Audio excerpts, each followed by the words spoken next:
Nous sommes en train de briser les forteresses, ça va se briser au nom de Jésus. Ta valeur n'est pas un avion.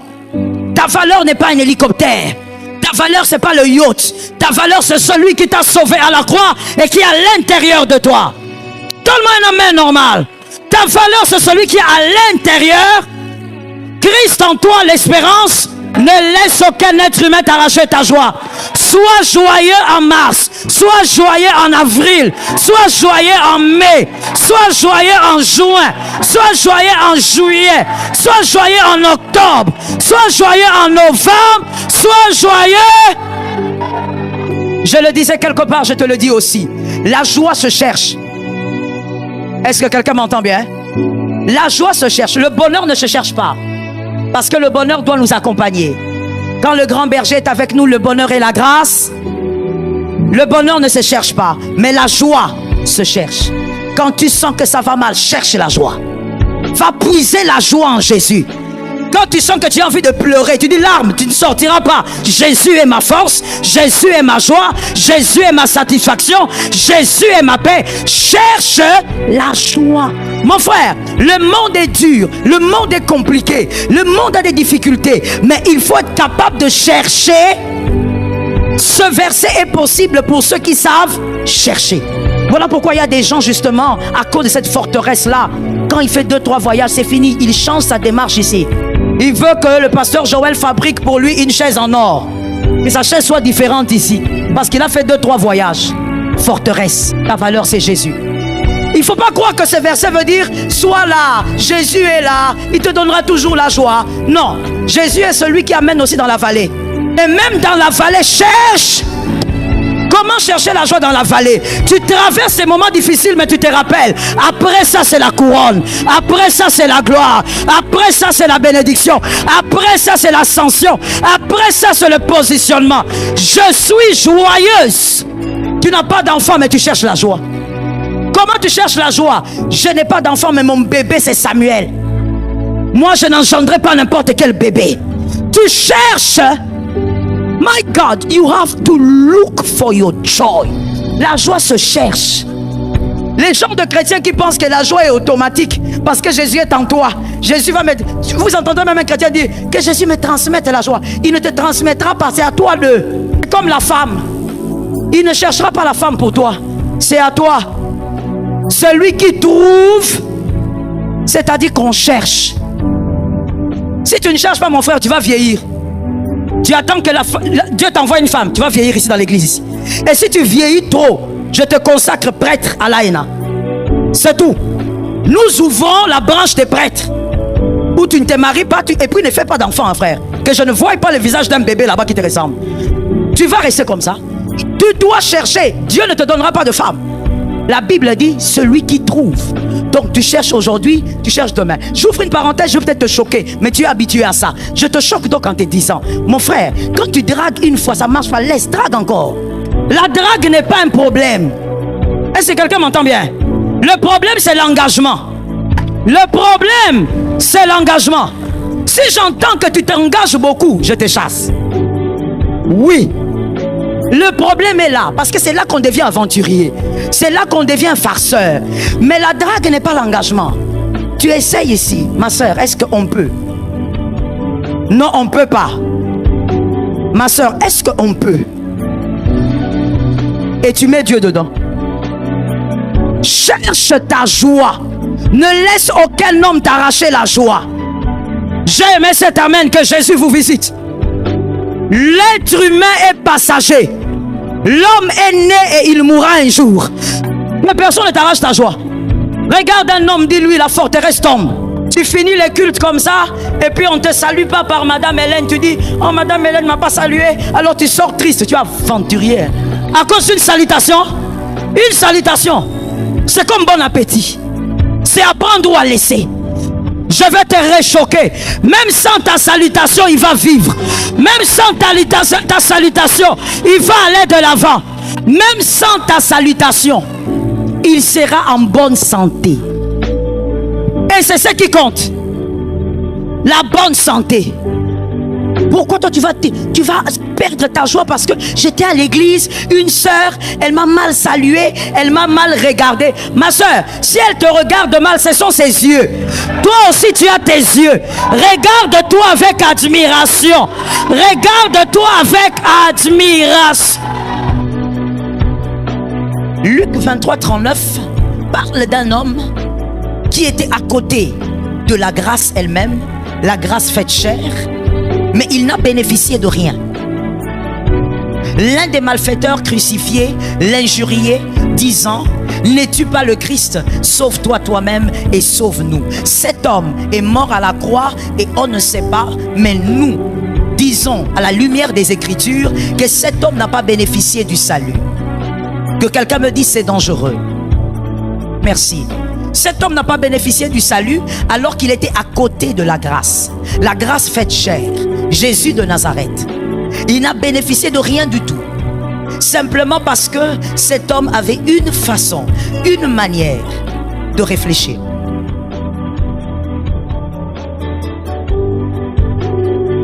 Il y a une chose plus redoutable que la sorcellerie, que l'occultisme, que le lien de famille, que les malédictions ancestrales.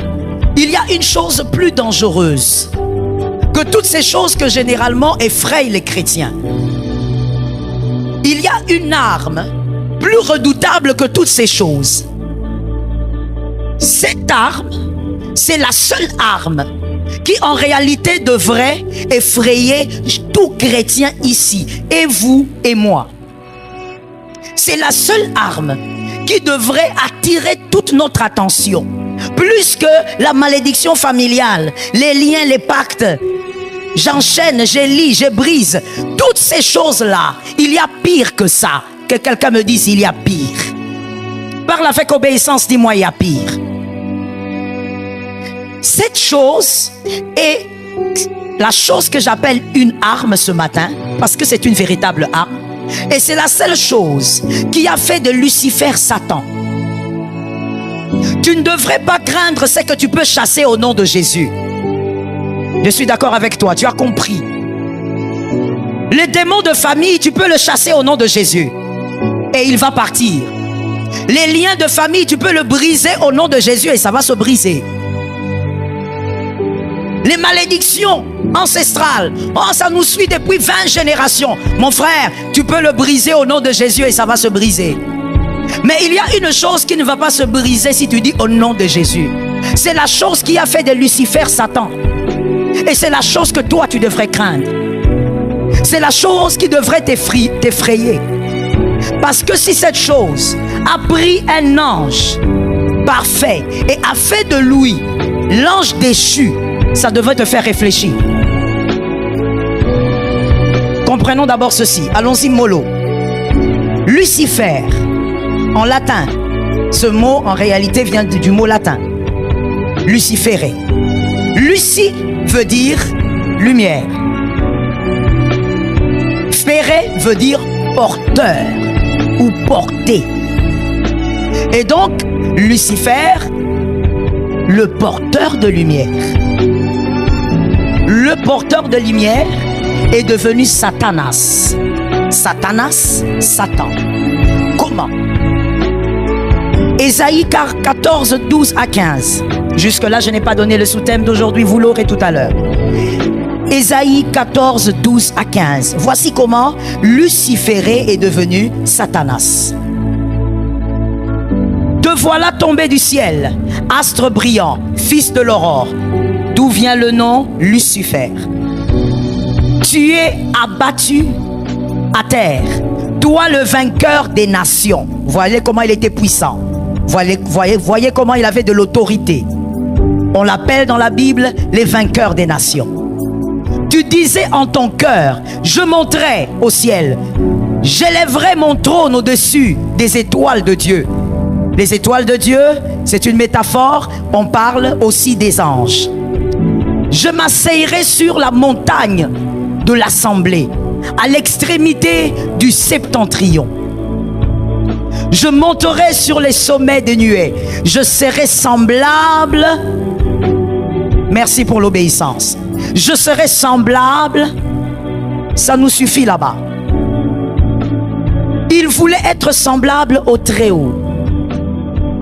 Il quitte de Lucifer, l'astre brillant, à Satanas. Satanas qui veut simplement dire adversaire, ennemi. Mais qu'est-ce qu'il a amené là? On l'a lu. Je suis sûr que vous l'avez lu avec moi. Mais on va épingler la chose. Le verset. L'arme la plus redoutable. Qu'est-ce qui a transformé cet être? Ésaïe 14, 13. Donnez-nous le 13. On va tous lire ce verset. Ésaïe 14, 13. Je disais, il est écrit, je disais, tu disais, on reprend, 1, 2, 3, tu disais. Ok, les désobéissants, s'il vous plaît, lisez ensemble, hein, parce qu'il y a toujours des personnes qui ont un problème d'obéissance. Et d'ailleurs, tu vas constater ce matin que c'est très important d'obéir. On y va, 1, 2, 3. Merci. Ça commençait où? Le cœur. Le cœur. Le cœur. Proverbe 4, 23. Verset de l'école du dimanche. Proverbe 4, 23. Proverbe 4, 23. Garde ton cœur.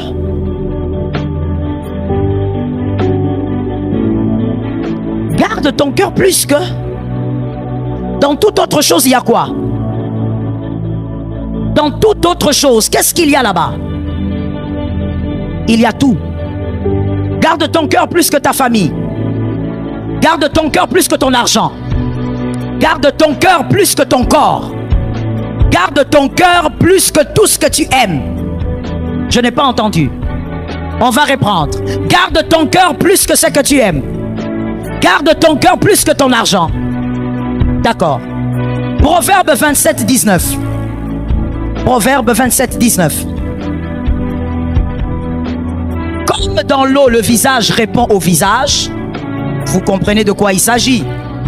Ainsi, le cœur de l'homme répond au cœur de l'homme. Le cœur de l'homme répond au cœur de l'homme parce que le cœur de l'homme, justement, cache la vérité de l'homme. Que quelqu'un dise à 3 personnes, le cœur de l'homme cache la vérité de l'homme. Que quelqu'un dise à 3 personnes, le cœur de l'homme cache la vérité de l'homme. Ainsi, la Bible est en train de dire, garde ton cœur plus que toute autre chose. Parce que c'est de ce cœur que sortent quoi? Les sources de la vie. Si les sources de la vie ne sont pas gardées, ça se transforme en source de destruction. Lorsque la Bible parle du cœur, quand vous lisez de Genèse à Apocalypse, sachez que quand la Bible parle du cœur, en réalité, la Bible parle des pensées. Les pensées. This is why la Bible dit, garde ton cœur. En d'autres termes, garde tes... Plus que tout autre, on va mieux le dire. On va le dire ensemble. Au lieu de dire cœur, on va dire pensée. On y va. 1, 2, 3, garde. Garde tes pensées plus que toute autre chose. La chose qui a transformé Lucifer en Satanas, ce sont ses pensées. L'arme la plus redoutable que tu devrais craindre, c'est pire que les démons de famille qui te font trembler ici. C'est pire que je ne sais quel type de puissance occulte. Les pensées. Ainsi le sous-thème de ce matin. Les forteresses des pensées. Les forteresses des pensées. Il est temps que certaines forteresses au niveau de tes pensées se brisent. J'ai entendu 2 amens. Si tu veilles sur tes pensées, Dieu t'épargne du mal et tu t'épargnes toi-même aussi de beaucoup de mal. Beaucoup de chrétiens dans l'église, tels que nous sommes là, parce que je m'adresse à nous, je ne m'adresse pas aux voisins, je m'adresse à nous. Plusieurs d'entre nous, nous ne sommes pas déstabilisés dans nos vies par les démons de famille, par les pouvoirs occultes, par des problèmes, je ne sais de quel esprit. Nous sommes déstabilisés par nos propres pensées. Tu penses bien, tu vis bien. Tu penses mal, tu vis mal. Est-ce que quelqu'un m'entend? La plus grande bataille du diable face à toi, ce n'est pas de détruire tes biens. Ce n'est pas de te tuer. Il sait qu'il ne pourra pas te tuer. Mais ça tombe sur toi, tu as été vigilant. Il sait qu'il ne pourra pas te tuer. Tu es entre les mains de Dieu. La plus grande bataille donc du diable sur ta vie, c'est de détruire tes pensées. De fermenter tes pensées. Prenons l'écriture. Matthieu 12, 24. Dans Matthieu 12, 24, on présente Lucifer autrement encore une fois. Après avoir été Satanas à cause de ses pensées, là encore on le présente autrement. On l'appelle Belzébul. Belzébul signifie le seigneur des mouches. Le seigneur des mouches. Mouche comme moustique. Mouche. Le seigneur des mouches. Pourquoi il est Belzébul? Les mouches font beaucoup de choses. Mais parmi les choses que les mouches font, lorsqu'ils se posent sur les aliments, ils accélèrent la décomposition. Les mouches, quand ils se posent sur votre nourriture, il y a beaucoup de probabilités pour que la décomposition soit accélérée. Et là, on appelle le diable Belzébul, le seigneur des mouches. C'est-à-dire, lui, il ne décompose pas ta famille. Il ne décompose pas tes relations. Il décompose tes pensées. S'il décompose tes pensées, s'il fermente tes pensées, il sait que toi-même, tu vas détruire ta famille. Il sait que toi-même, tu vas détruire ta vie spirituelle. Tu n'auras pas besoin d'un démon pour ça. Il sait que toi-même, tu vas détruire tout ce que Dieu t'a donné. Parce que celui qui pense mal vit. Que Jésus te donne la victoire. Et donc, il travaille pour déstabiliser les pensées. La plupart des chrétiens que nous sommes, nous venons dans les églises, nous prions, nous jeûnons, mais seulement nous ne faisons pas attention à l'arme la plus puissante que même le diable utilise tous les jours. Ce sont nos pensées. Or, la Bible a dit, garde ses pensées plus que toute autre chose. Ne sois pas donc captif du diable au niveau de tes pensées. Il y a des forteresses, des pensées qui doivent être brisées ce matin. Je suis d'accord avec toi. Il y a des forteresses qui doivent être brisées. Écoutez même le mot, forteresse. Le diable s'organise pour qu'au niveau de tes pensées, la vérité de Dieu n'entre pas. Que le mal reste là. Et que le mal aussi soit tous les jours détruit par plusieurs mensonges. Que Dieu te délivre. Et donc, il y a une balance ici devant nous. Cette balance représente vos pensées. Et normalement, voici la volonté de Dieu. C'est que ça, c'est la parole de Dieu. La parole de Dieu, même si elle ne pèse pas beaucoup. Voilà. La parole de Dieu doit peser au niveau de votre être. Dans la balance de la pensée, la parole de Dieu doit être plus pesante que autre chose.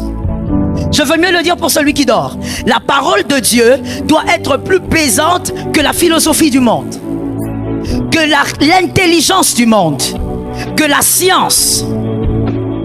La parole de Dieu doit peser plus que toute autre pensée, afin de vaincre les forteresses placées par le diable.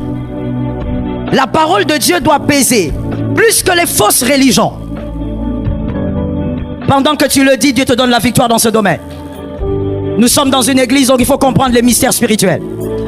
La parole de Dieu doit peser plus que les faux ministères. Que tu sois capable par ta pensée de détecter quand un ministère est faux. Et de ne pas partir comme ça, comme un mouton. Non. De savoir que là, même si on parle de toute ma vie avec précision, Dieu n'est pas là-bas. Ça tombe sur celui qui a entendu. La parole de Dieu doit peser plus que les fausses religions, les faux ministères, la fausse morale. C'est ce que nous vivons dans le siècle présent. Beaucoup de fausses morales. Non, vous savez, d'ailleurs, je préfère encore un ange que je ne connais pas, plutôt un démon que je ne connais pas, qu'un ange. La fausse morale. C'est là où le diable vous amène. Doutez de tout. Est-ce que vous êtes sûr vraiment que quelqu'un peut vivre avec une seule femme? Non, non, non, non, non, c'est pas sûr. Un homme ne peut pas vivre avec une seule femme. Forcément, un homme a été créé pour vivre avec plusieurs femmes. Oui, c'est ça. Vous commencez à douter. Est-ce qu'une femme fidèle existe? Mais non, une femme fidèle n'existe pas. Vous commencez à douter. Est-ce qu'il peut arriver qu'un adolescent finisse son adolescence sans rébellion? Non, non, non, c'est impossible. C'est, voyez, psychologiquement parlant, vous commencez à douter. Il est possible qu'un adolescent finisse l'adolescence sans rébellion. Ça tombe sur quelqu'un qui a compris. Il est possible, si tu n'as jamais vécu, je te le dis, je sais ce que je dis. Il est possible qu'une adolescente commence l'adolescence, termine son adolescence sans être une rebelle. Donne-moi un amen de guérison. Le diable veut vous amener à douter de tout ce que Dieu dit. Être raisonnable n'est pas le fait de douter de tout. Être raisonnable, c'est plutôt le fait d'analyser. Voilà pourquoi il est écrit: ne refoulez pas, ne méprisez pas les prophéties, mais discernez, analysez. 2 Corinthiens 10:5, voilà notre bataille. Elle est plus grande que toutes les batailles que toi tu connais. Non, j'ai un mari de nuit. Cette bataille que je te présente est plus grande que ce mari de nuit. Non, j'ai une femme de nuit. Cette bataille-là. 2 Corinthiens 10:5. On va tous lire avec humilité et obéissance. 1, 2, 3. Non, nous reprenons. On ne renverse pas comme tu as dit là. Nous reprenons. 1, 2, 3.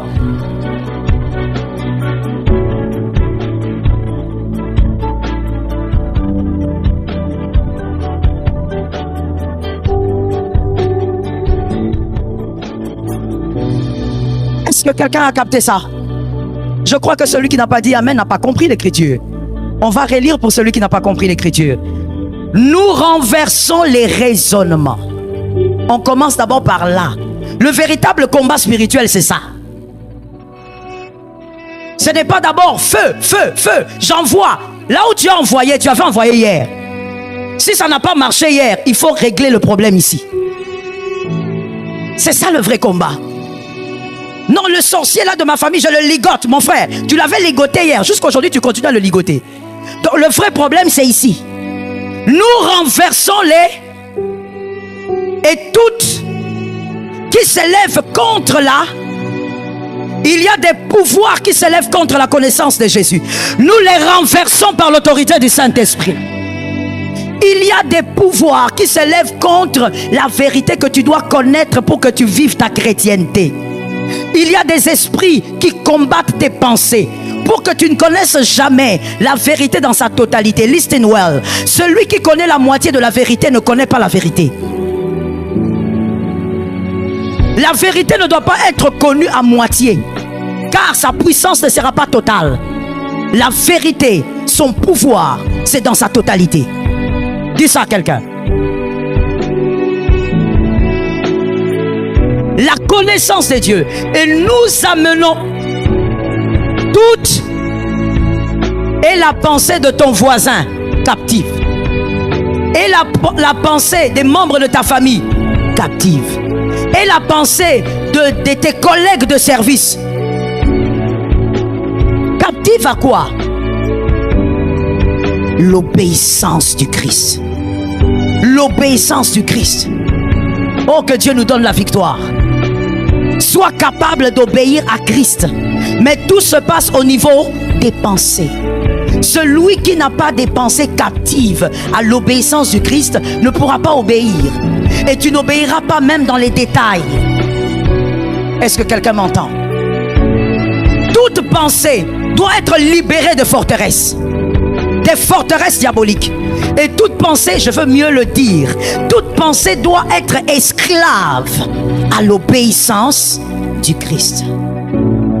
Que tes pensées soient obligées d'obéir à la vérité. Que tes pensées soient enchaînées face à la vérité. Je réponds ça pour celui qui dormait.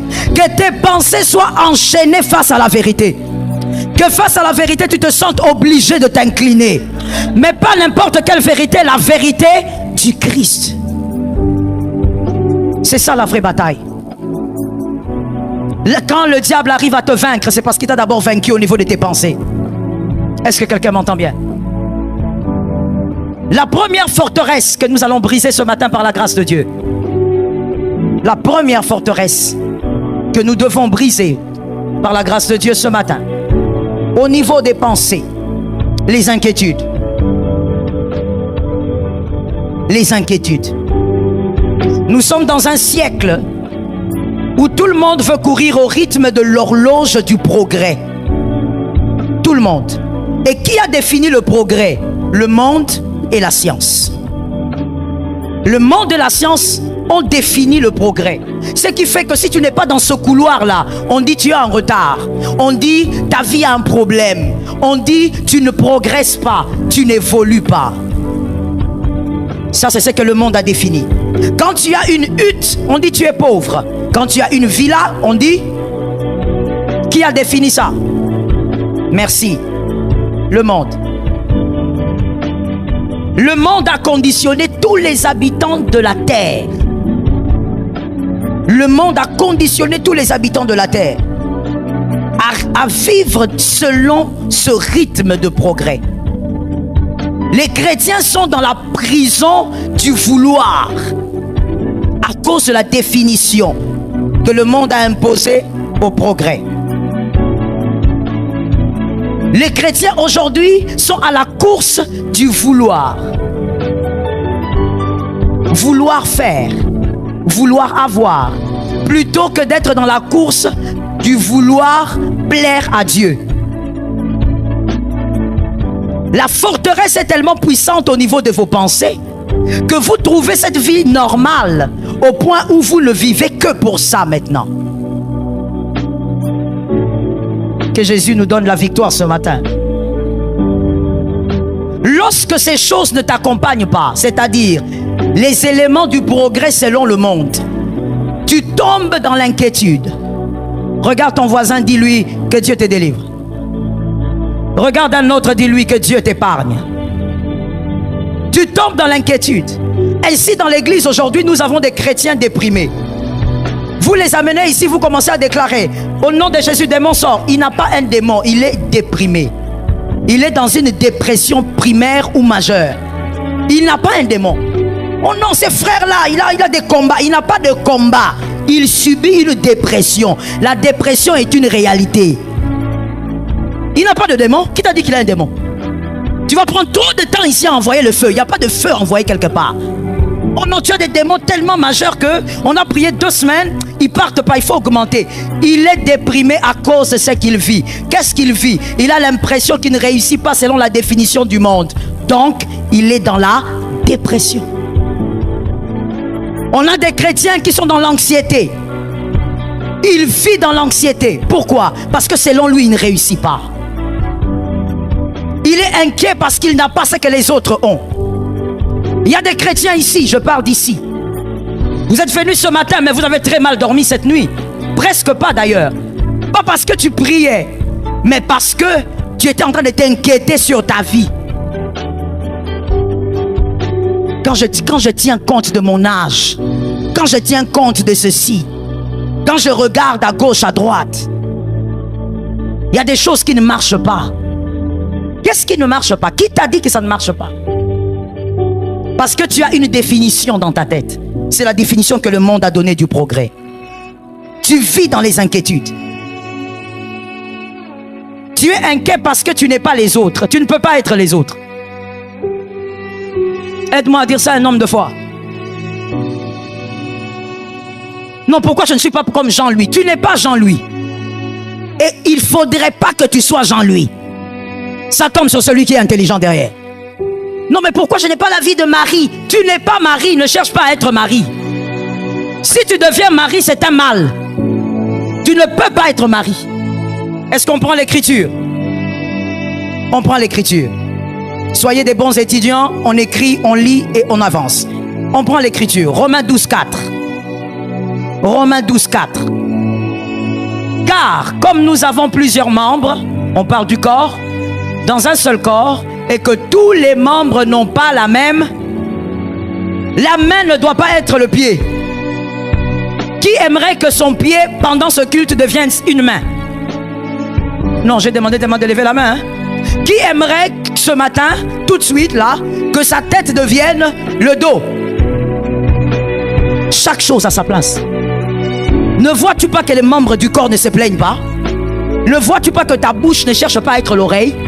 La bouche est bien là où elle se trouve. Elle se contente de faire ce qu'elle doit faire. Tu n'es pas Jean-Luc, reste ce que tu es. Si tu deviens l'autre, tu ne feras pas ce que tu es appelé à faire. Alors que toi, tu es une étoile appelée à faire certaines choses. Reste celui que tu es et sois fier de celui que tu es. Ne te compare à personne, reste dans ton couloir. Ça tombe sur toi là derrière. Reste dans ton couloir, sois fier de ce que Jésus fait de toi. Pourquoi est-ce que tu veux être l'autre? Tu veux être qui? Si toi tu deviens l'autre, qui deviendra toi? Qui fera ce que tu dois faire? Le problème c'est quoi? La définition que le monde a donnée au progrès. Pour que je devienne grand, je dois être directeur comme lui. Qui t'a dit ça? Tout le monde ne deviendra pas grand sur le trône. Les lecteurs de la Bible ont entendu? Tout le monde ne deviendra pas grand. David est devenu sur le trône, il a été grand. Daniel n'a jamais été sur le trône. Il était très grand. Je vais entendre 3 amens quelque part. Il faut savoir que nous brisons les forteresses. Donc tu dois être capable de penser selon la vérité qui t'est présentée. Daniel n'a jamais été roi. Daniel n'a jamais été, je ne sais pas, prince. Daniel était l'un des gouverneurs de Babylone. Et il était puissant dans son domaine. Est-ce que quelqu'un m'entend bien? Ne sois pas Salomon, toi tu es Samson. Ne cherche pas à être Salomon. Tu es bien là où tu es. Tout ce que tu dois maintenant comprendre, imposer à tes pensées, parce que c'est là qu'il y a la bataille. Impose à tes pensées la volonté de Dieu. Que je brille selon la volonté de Dieu. Que je ne brille pas selon les hommes, que je brille selon la volonté de Dieu. Que je ne brille pas selon le siècle présent, que je brille. Non, ces derniers temps, tout le monde réussit en Chine. Toi, réussis même, je ne sais pas, à Djobour. Est-ce que quelqu'un m'entend bien? Non, ces derniers temps, tout le monde fait le commerce, je ne sais pas, à Dubaï. Toi, réussis en Turquie.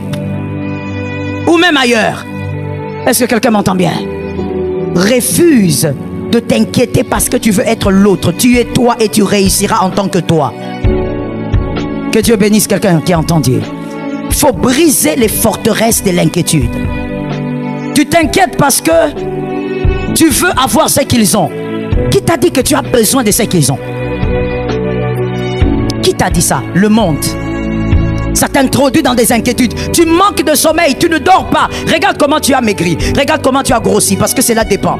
Certains au milieu de nous, quand ils s'inquiètent, ils maigrissent. Même quand ils mangent bien. Mais d'autres, quand ils s'inquiètent, ils grossissent. Ça dépend des corps, du corps de la personne. Mais tu te poses la question. Pourquoi tu peux manquer de sommeil parce que tu n'as pas ce que l'autre a? Tu veux absolument avoir cette voiture-là. Pourquoi tu veux cette voiture-là? Toi, ton souci, c'est le déplacement ou c'est la marque? Forteresse.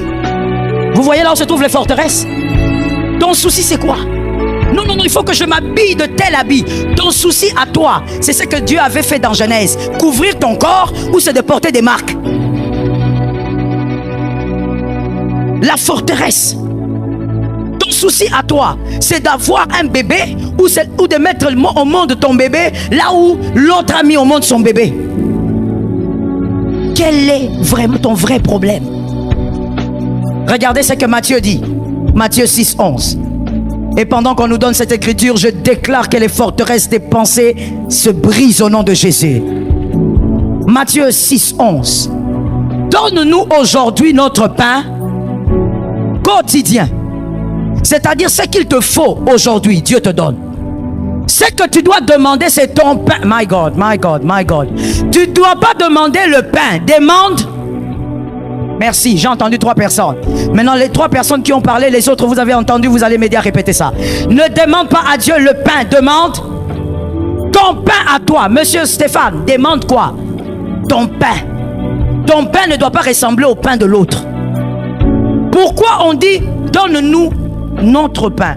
Parce que Dieu connaît le pain qu'il te faut. Dieu ne te donnera pas le pain du voisin. Il te donne le pain qu'il te faut selon ta saison, selon ton parcours. Seigneur, donne-moi ma paix. Ne me donne pas la paix du voisin, donne-moi. Seigneur, donne-moi ma maison. Ne me donne pas la maison comme. Ne me donne pas aussi parce que l'autre a. Donne-moi mon. Dans le pain quotidien, il y a aussi un autre mystère. Il y a ce mystère qui dit, donne-moi ce qu'il me faut. Ne demande pas ce que tu veux. Demande ce qu'il te faut. Il faut apprendre à demander ce qu'il vous faut. Les enfants demandent ce qu'ils veulent. Les adultes demandent ce qu'il faut. Ils font la différence entre le plaisir et l'essentiel. Demande à Dieu ce qu'il te faut.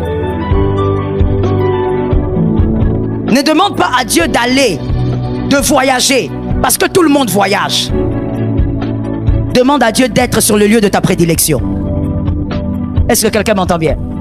Ainsi, il y a des gens, my God, que quelqu'un regarde son voisin et dise que cette forteresse se brise. Regarde un peu quelqu'un derrière, s'il te plaît, que cette forteresse se brise. Il y a des gens, regardez, vous êtes anxieux, vous êtes déprimé, vous êtes même devenu, je sais pas, vous êtes devenu même somnambule. Vous vous réveillez la nuit, vous marchez partout sans savoir que vous êtes devenu somnambule, tellement que vous souffrez au niveau de votre psychique. Votre problème, c'est quoi? Je dois aller à Paris. Paris. C'est quoi votre problème? J'ai entendu quelqu'un dire, je ne sais pas trop le répéter en lingala, je risque de mal gaffer ici. J'ai entendu quelqu'un dire, je paraphrase, non pasteur, vous savez, c'est la dette des yeux. Voilà. Qu'est-ce que ça veut dire ça? Qu'est-ce que ça veut encore dire? Vous n'allez pas quelque part parce que vous avez envie d'aller. Celle qui voulait aller quelque part parce qu'elle avait envie d'aller avait été déviergée. Elle a perdu sa virginité parce qu'elle aimait se promener. Elle s'appelait Dina, la seule fille de Jacob. Il n'avait qu'une seule fille et la seule fille s'est fait dévierger. Pourquoi? Elle voulait aller là où les autres allaient, sans comprendre la volonté de Dieu pour elle. Fais attention à là où tu veux aller. Tu vas faire dévierger ta destinée. Fais attention. Si tu dois aller en Allemagne, que ce soit parce que Dieu veut te voir là-bas. Est-ce que quelqu'un m'entend bien? Il y a des pays que je ne force jamais à aller. Pourquoi? Mais parce que je ne suis pas appelé à aller là-bas. Pourquoi je veux aller là-bas?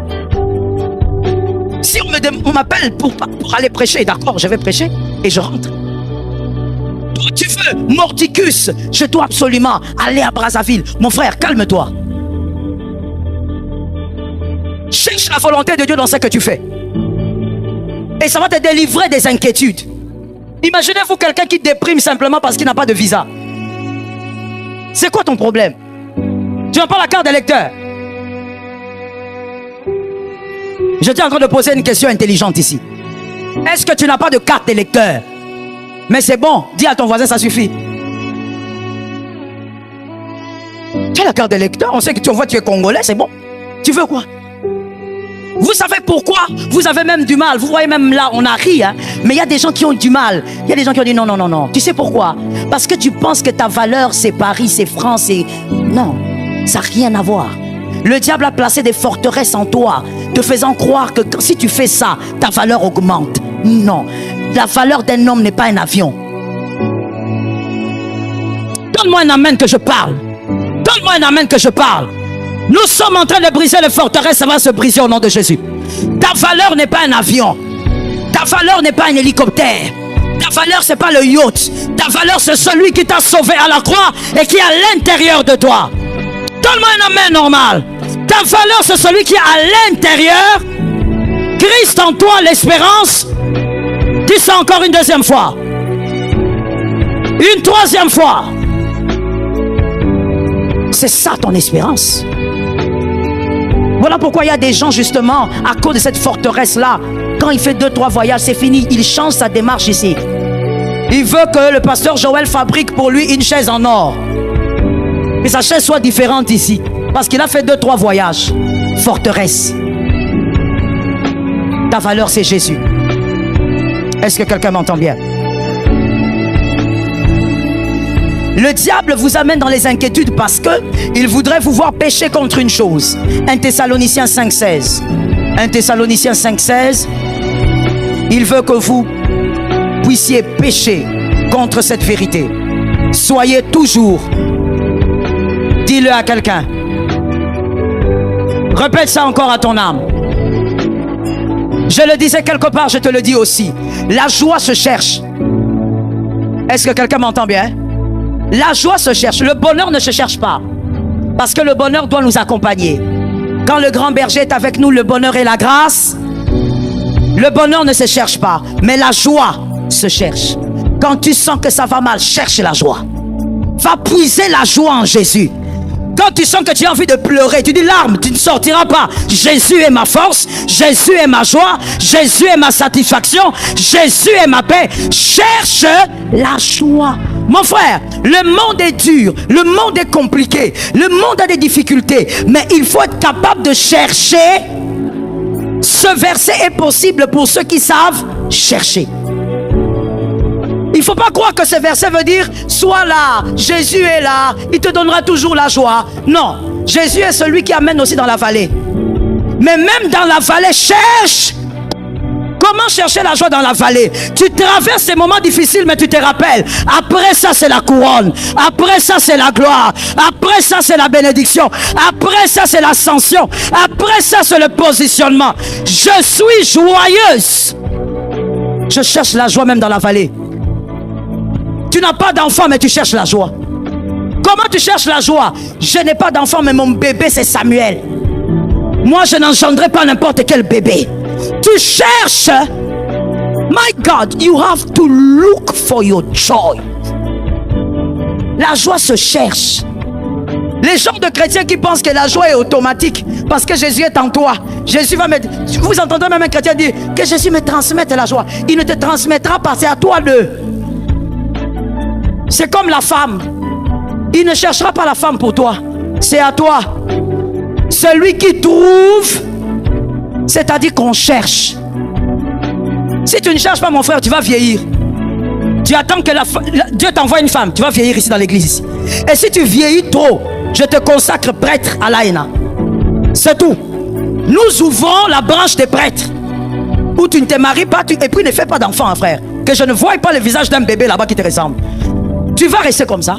Tu dois chercher. Dieu ne te donnera pas de femme. La Bible dit celui qui trouve. Donc tu cherches aujourd'hui, tu cherches demain. J'ouvre une parenthèse, je vais peut-être te choquer, mais tu es habitué à ça. Je te choque donc en te disant, mon frère, quand tu dragues une fois, ça marche pas, laisse, drague encore. La drague n'est pas un problème. Et si quelqu'un m'entend bien, le problème c'est l'engagement.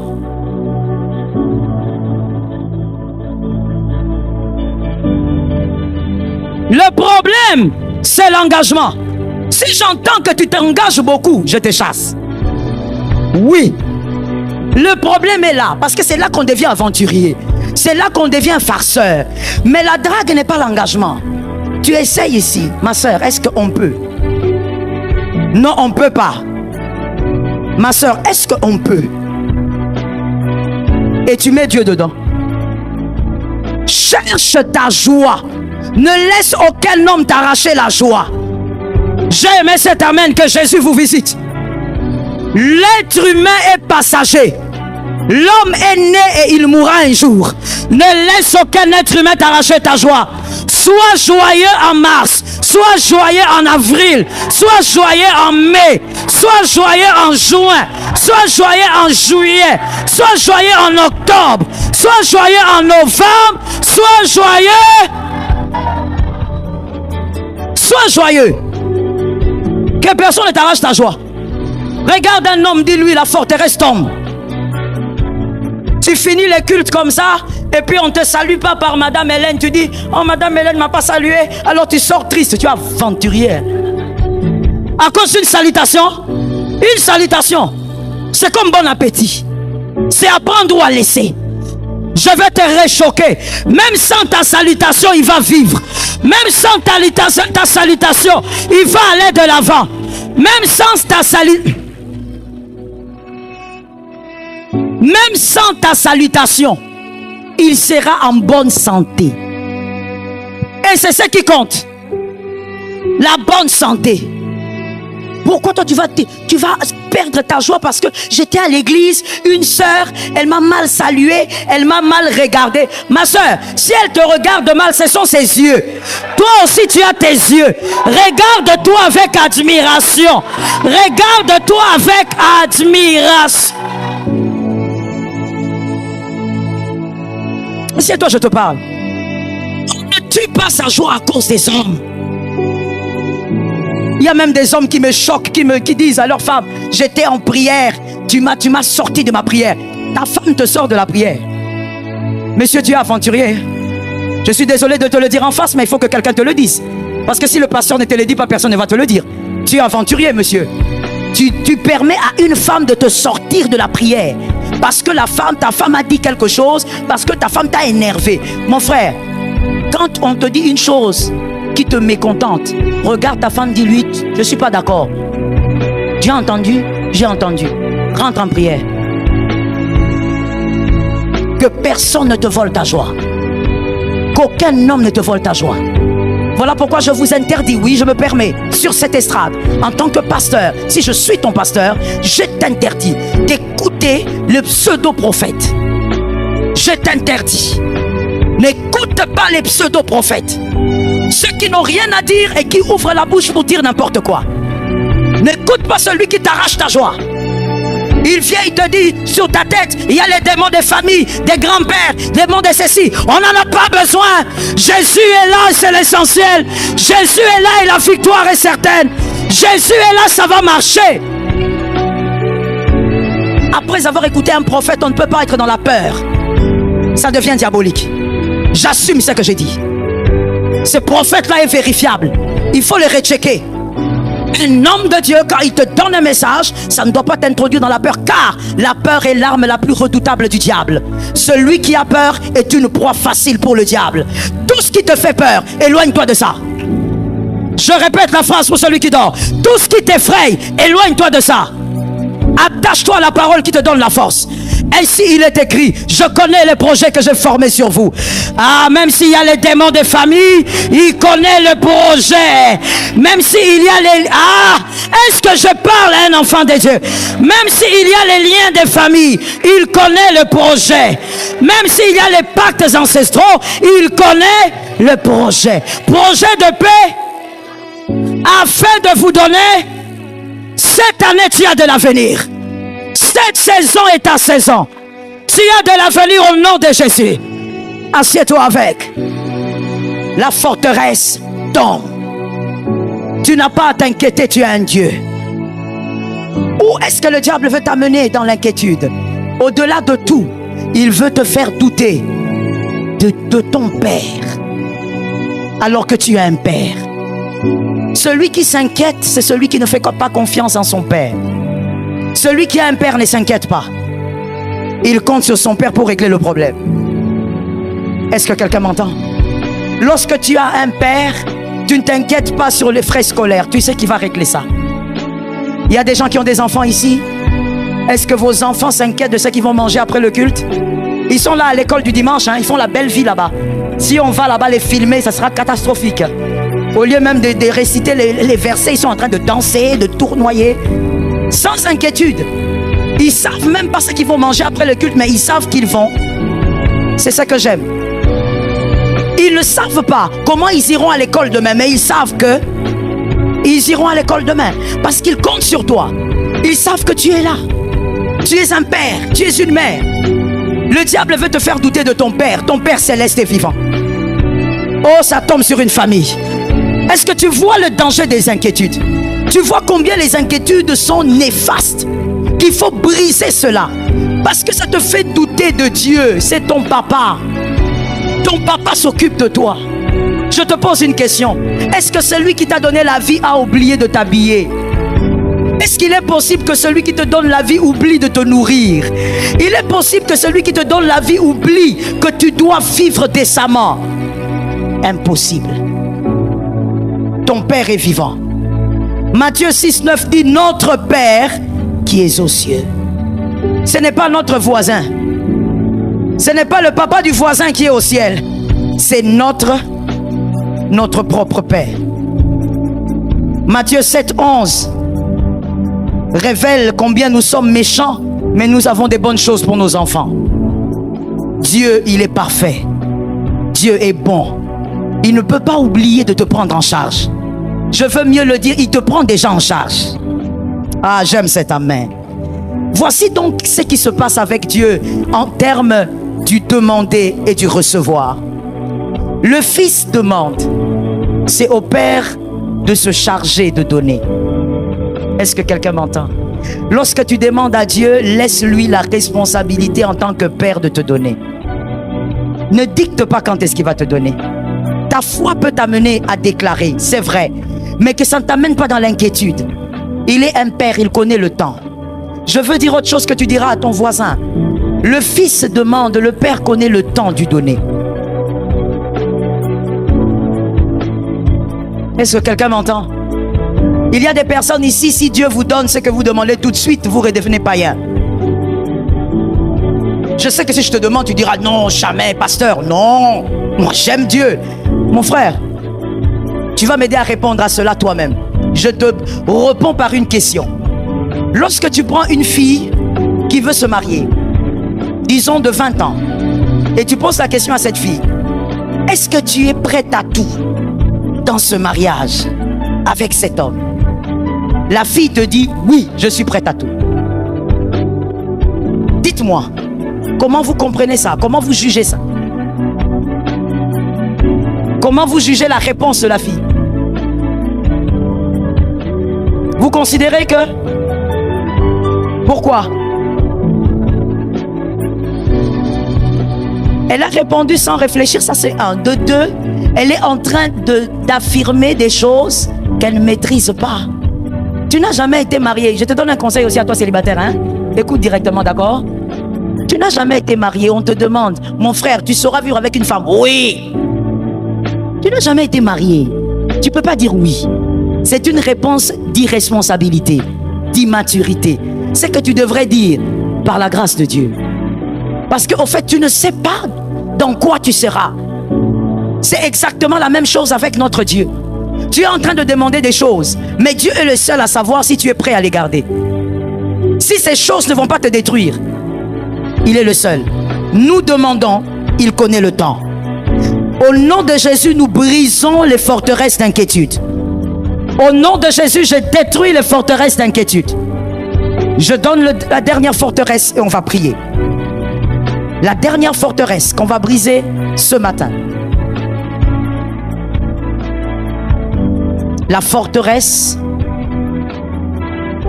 de la captivité. La forteresse de la captivité. Un chrétien qui dit: je suis captif du mal. Jean 8, 36. Donnez-nous l'écriture.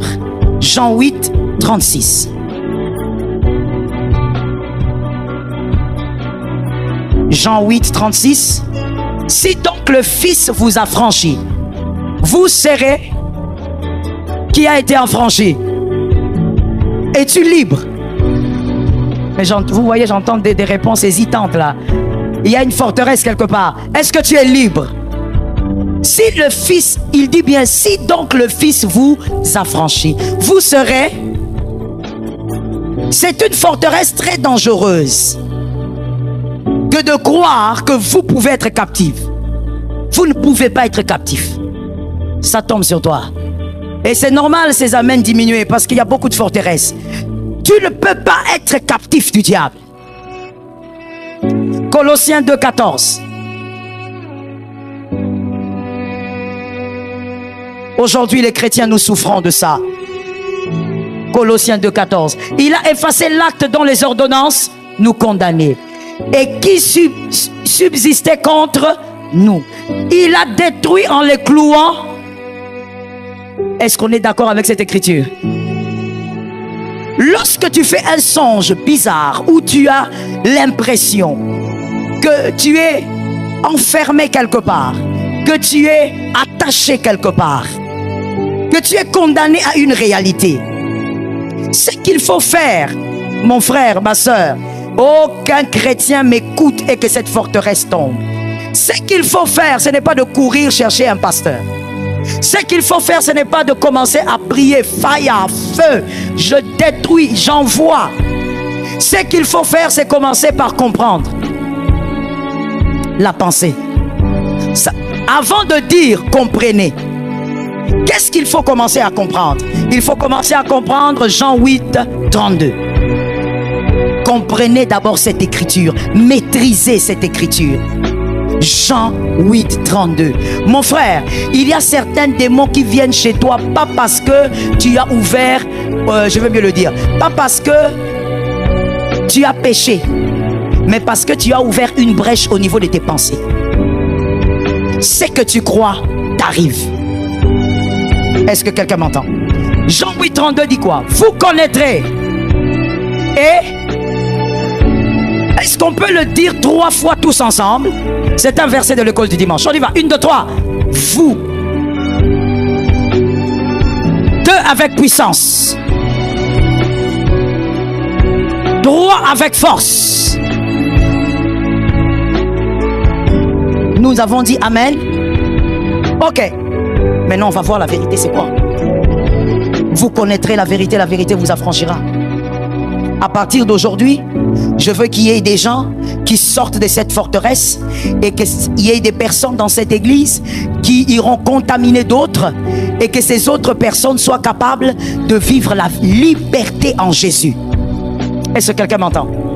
La première vérité à savoir, lorsqu'on parle dans Jean 8, 32, la première vérité à savoir, c'est que vous devez savoir que c'est seul Jésus qui libère. Il n'y a que Jésus qui est le chemin, la vérité et la vie. On ne le mélange avec aucune philosophie. On ne le mélange avec aucune science. Est-ce que quelqu'un m'entend? Seul Jésus libère. Seul Jésus sauve. C'est au nom de Jésus-Christ que vous vivrez votre liberté. C'est la première vérité à savoir. Ce n'est pas l'huile qui te délivre. Il n'y a aucune huile qui sort des démons. Il n'y a aucune huile qui vous délivre des pactes. C'est Jésus qui vous délivre des pactes. Je ne suis pas d'accord parce que j'entends des forteresses résister. Je veux répéter pour que les forteresses se brisent. Il n'y a aucun pasteur qui délivre du mal. Il n'y a aucun pasteur qui sort des forteresses. C'est Jésus de Nazareth qui vous sort des forteresses. Vous devez d'abord savoir que c'est Jésus qui est la vie. Ne le mélangez avec rien d'autre. La deuxième chose à comprendre par rapport à ce verset, vous connaîtrez la vérité. La deuxième chose, c'est que Jésus sera votre lumière. Comme il est écrit, il est la lampe à nos pieds, la lumière sur notre sentier. Jésus sera votre lumière. Je l'explique de manière assez simple pour nous faire comprendre. On peut te dire, vous voulez aller à Delvaux, alors vous connaissez Delvaux et vous dites non. Alors on vous dit, rencontrez Joël, elle vous amènera à Delvaux. C'est ça la deuxième vérité. Rencontrez Jésus et il vous rendra libre. Il vous montrera le chemin pour sortir de certaines choses qui vous retiennent. Est-ce que quelqu'un m'entend? Je vous donne un exemple. Nous sommes dans cette église. Est-ce que je suis prisonnière dans cette église? Non? Non? Non. Je suis libre, n'est-ce pas? Mais si dans ma tête je me dis, je suis dans une prison, je regarde les murs, je suis dans une prison, je n'arrive pas à sortir. Et c'est ce que vous voyez des fois dans vos rêves. Et quand vous les voyez, vous dites, je suis esclave. Vous n'êtes pas esclave. Vous avez vu les murs, mais vous n'avez pas vu la porte. Jésus maintenant qui est la vérité, la deuxième vérité dont on parle, qu'est-ce qu'il fait? quand vous le connaissez, il vous prend. Supportez, hein. Vous allez supporter. Vous allez peut-être tourner le cou, ou je ne sais pas. Jésus vous prend et Jésus fait ça avec vous. Il commence à vous amener. La salle est grande, mais il vous amène. Il vous conduit quelque part. Et là où il vous conduit, c'est vers quoi? Il vous amène vers la porte. Il est la lumière à vos pieds, la lampe sur votre. Jésus vous amène vers la porte. Il vous sort. La porte, elle est là. Vous n'êtes pas prisonnier parce qu'il n'y a pas de geôlier qui a la clé. Est-ce que quelqu'un m'entend? Vous ne pouvez pas avoir Jésus dans votre vie et dire que je suis dans une prison satanique. Vous n'êtes pas dans une prison satanique. Voilà pourquoi, écoutons-nous. Voilà pourquoi des fois quand je déclare sur vous, je ne vous dis jamais commencez à chasser le geôlier là. Je vous dis sors. Parce que si tu ne sors pas d'un endroit que tu considères prison, parce que c'est dans ta tête, si tu ne sors pas, tu seras prisonnier. Pour sortir, il faut que tu décides de sortir. Il n'y a pas de clé à ouvrir. Vous n'écouterez pas ici une prière où je vous dirai prends la clé, commence à ouvrir, ouvre la prison diabolique. Jésus a déjà ouvert toutes les prisons. Jésus a déjà ouvert toutes les prisons. Si tu es dedans, c'est parce que tu veux être dedans. Tu vois ce mari de nuit là, il vient parce que tu le laisses venir. Tout se passe au niveau des pensées. Si tu dis c'est fini, c'est... Jésus a déjà terminé avec. Si tu dis plus jamais cette femme de nuit viendra, c'est fini. Voilà pourquoi ça m'étonne beaucoup des chrétiens. Vous déprimez à cause des femmes de nuit. Tu es là en train de déprimer. Toutes les nuits elle vient. Et les démons là, ils viennent, ils me touchent. Je suis fatigué. Tu es fatigué. Tu ne devrais pas être fatigué. Lève-toi et dis c'est terminé. Ne viens plus jamais. Dis à ton voisin, la prison n'a pas de geôlier. Oh my goodness. Écoute la forteresse. Jésus, libère-moi. Jésus, libère-moi. Qu'il te libère combien de fois? La croix est déjà venue te libérer. Tu dois être libéré combien? Trouve la porte et commence à partir. Je bénis ta foi. Ainsi quand je parle des liens, je ne te dis pas mon frère, coupe les liens, commence à couper. Je te dis, passe. Parce que de toutes les manières, en tant qu'enfant de Dieu, tu passes et tu vas de l'autre côté. Tu n'as plus rien à couper, il a déjà forteresse. Regarde un voisin, dis-lui, cette forteresse tombe au nom de Jésus. Est-ce que tu peux dire à 3 personnes, la forteresse tombe au nom de Jésus? Parle-lui bien, que ça tombe. Est-ce que quelqu'un m'entend? Tout est au niveau des pensées. Mon frère, mon fils, tiens-moi ça. Mon frère, dans la nouvelle alliance, arrêtez ces bêtises-là, s'il vous plaît. Je vous réchoque, arrêtez ces bêtises-là. Non, les démons que tu as là, il faut 14 jours de prière. Non, ces champs d'esprit-là, il faut au moins 21 jours sur la montagne Mangengengue avec de l'huile de 2 litres. Aventurier. Et tout ça, vous obéissez pourquoi? Parce que vous êtes prisonnier au niveau de vos pensées. Tu n'en as pas besoin. Dans la nouvelle alliance, Jésus délivre maintenant. Jésus guérit maintenant. Jésus sauve. Je raconte une histoire à quelqu'un qui n'a pas lu. Parce que le siècle présent, tu ne lis plus la Bible. Jésus arrive quelque part, il est près d'un cimetière. Et là, il voit un fou qu'on appelle le fou de Gadara. Cet homme lui dit, Seigneur, ne me fais pas du mal. Parce que le démon avait vu que c'était Jésus. Jésus lui dit, tu vas quitter ce corps aujourd'hui. Il dit, Jésus commence d'abord par lui dire, qui es-tu? Jésus le fait sciemment pour qui? Pour toi et pour moi. C'est pas pour lui. Jésus savait qui il était. Jésus l'a fait pour toi. Regarde ton voisin, dis-lui, quel est ton nom? Jésus l'a fait pour toi. Et le démon répond. Il dit, moi j'ai pas de nom. Parce qu'on est légion. Ma soeur, dans la légion aujourd'hui, vous savez avec le modernisme et tout, aujourd'hui une légion c'est au moins 600 personnes. Mais la légion romaine de l'époque, c'était 4500 personnes au moins. Une légion. Donc quand les démons là, à son époque, il dit nous sommes légion. Il parle au moins de 4500 démons dans un seul homme. Toi, tu penses que tu as quoi? Oh, je suis accéléré. Les esprits ancestraux. Tu as pris même un nom là, tu as donné dedans. À l'époque, 4500 démons dans un seul homme. La Bible dit on l'enchaînait avec des chaînes. Il les brisait. Les chaînes, il les brise. Il va dans les déserts. Dans un corps. Jésus regarde. Jésus n'a même pas dit sort. Les démons ont reconnu que c'est celui qui nous chasse. Jésus a dit, partez dans cette affaire-là. Entrez dans les ports. Tous les 4500. En une minute. Pourquoi tu penses que toi, ton Jésus à toi, pour te délivrer, il doit t'imposer des moments et des moments de prière, je ne sais où. Jésus peut te délivrer de n'importe quel esprit en un seul jour, même en une minute. Est-ce que quelqu'un m'entend? Donnez-moi une bouteille d'eau. Regardez comment ça se passe. Rapidement, s'il vous plaît. Donnez-moi une bouteille. Jean 10, 10.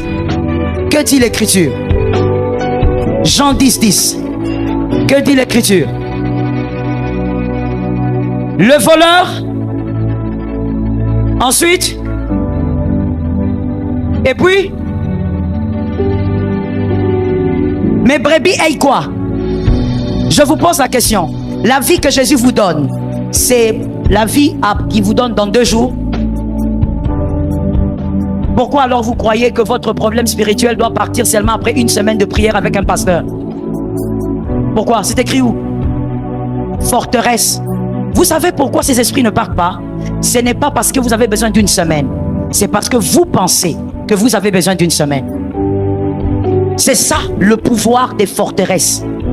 Ces démons ne partent pas parce que le pasteur n'a pas d'onction. Non, non. C'est pas parce que Jésus a changé. Non. C'est parce que vous, on vous l'a appris et vous êtes resté comme ça. Que pour que ce genre d'esprit me quitte, il faut qu'on me donne des jeûnes et qu'on me donne au moins un seau d'huile. Quelqu'un m'entend? Madame ou mademoiselle, venez. Ça sera vous, venez. Regardons s'il vous plaît. Jésus des fois est très étonné lorsqu'on se laisse aliéner par le diable alors qu'il a tout fait. Madame, cette bouteille elle est fermée, ne vous inquiétez pas, d'accord? Ouvrez-la s'il vous plaît. Vous avez constaté que c'est fermé? Buvez un peu. C'est bon. Vous vous sentez déshydraté ou vous vous sentirez déshydraté? Vous sentirez déshydraté. Directement? Vous vous sentirez que vous vous sentez déshydraté maintenant ou c'est après que vous vous sentirez déshydraté? Après avoir bu l'eau. C'est immédiat ou pas? Mon problème est celui-là. Est-ce que c'est immédiat? Dès que vous buvez. C'est immédiat ou pas? Elle dit non. Qu'est-ce que vous pensez? Ah, vous avez compris maintenant. Ah, donc on reprend.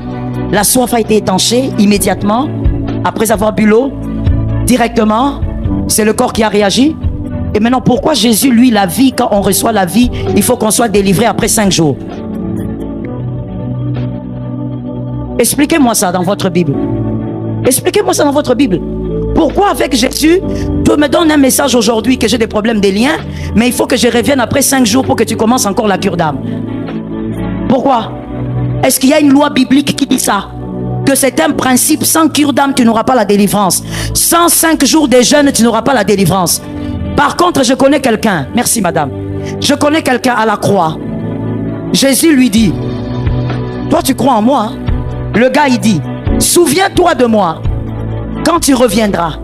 Jésus lui dit, aujourd'hui. Aujourd'hui? Je pose la question aujourd'hui? Non, je pose la question à tout le monde. J'espère que tu n'es pas en train de swapper dans ton téléphone, en train de regarder des choses bizarres. Il y a toujours dans l'église des gens un peu façon. Est-ce que quelqu'un se rappelle de ce texte-là? Le voleur a dit, aujourd'hui, il est allé au paradis avec Jésus, sans baptême.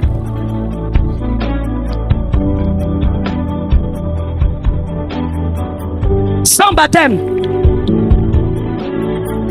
Sans baptême. Le baptême est un point doctrinal. Sans baptême. Il lui dit aujourd'hui, quelqu'un m'a dit 1, sans baptême. 2, sans cure d'âme. Maman, toi avec une petite fille seulement façon, c'était même pas compliqué. Tu as seulement 2, 3 ex seulement que tu vas confesser. Lui, il a tué, il a violé, il a détruit des vies.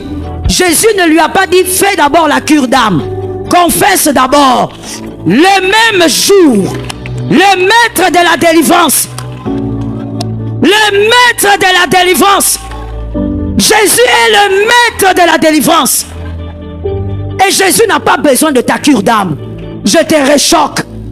Ce sont ces forteresses-là qui ont fait que même quand Dieu donne l'onction à ton pasteur pour t'aider à vivre une autre étape spirituelle, vous ne vivez pas à cause des forteresses.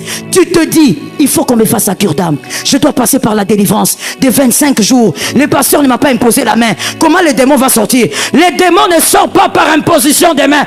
Les démons sortent par le nom, par le nom, par le nom, par le nom. C'est le nom de Jésus qui chasse les démons. Ce n'est pas la main du pasteur Joël. Il n'y a aucune puissance sur cette main.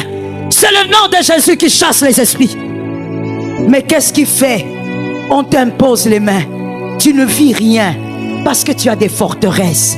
Tu attends qu'on te dise, maintenant, tu vas entrer en jeûne. Mon frère, c'est vrai qu'il est écrit que ce genre d'esprit ne sort que par le jeûne. Mais Jésus est au-delà d'il est écrit. Jésus est le Logos personnifié.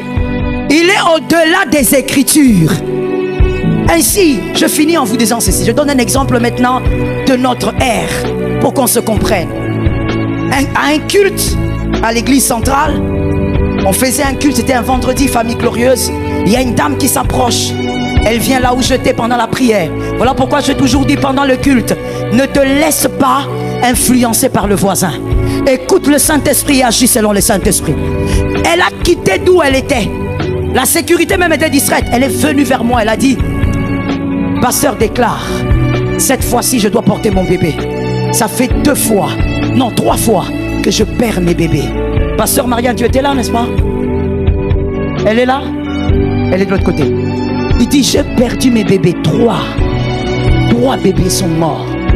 J'ai tellement de problèmes avec ma belle famille. Pasteur, prie. Je lui ai dit, qu'est-ce que Dieu t'a dit? Elle m'a dit, pasteur, Dieu ne m'a rien dit, mais je fais des mauvais rêves.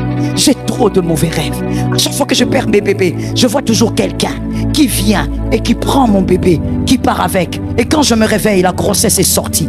Je lui ai dit, c'est fini.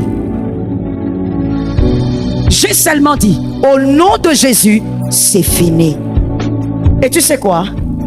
Elle a présenté son bébé le jeudi passé. Mais tu sais, qu'est-ce qui a donné à cette femme son bébé? Ses pensées. Maman, d'abord les pensées. Le nom de Jésus a toujours été là. Mais il y a des gens qui ne vivent pas.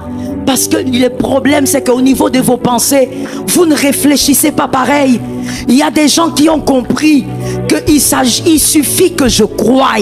Même si ça fait 50 ans de captivité, même si ça fait 60 ans, je dois seulement...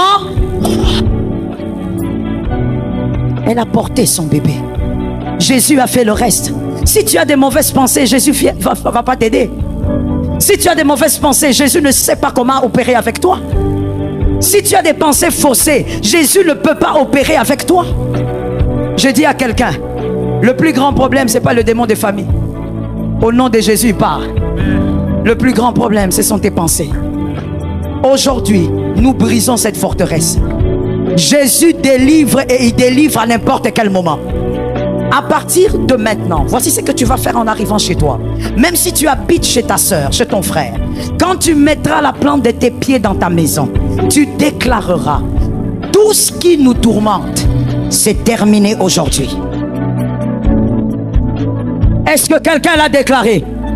Que quelqu'un lève sa main droite et dise avec moi, je suis victorieux. 2 fois, 3 fois, 4 fois, 5 fois, 6 fois, 7e, commence à déclarer. Déclare et que ça s'impose à tes pensées.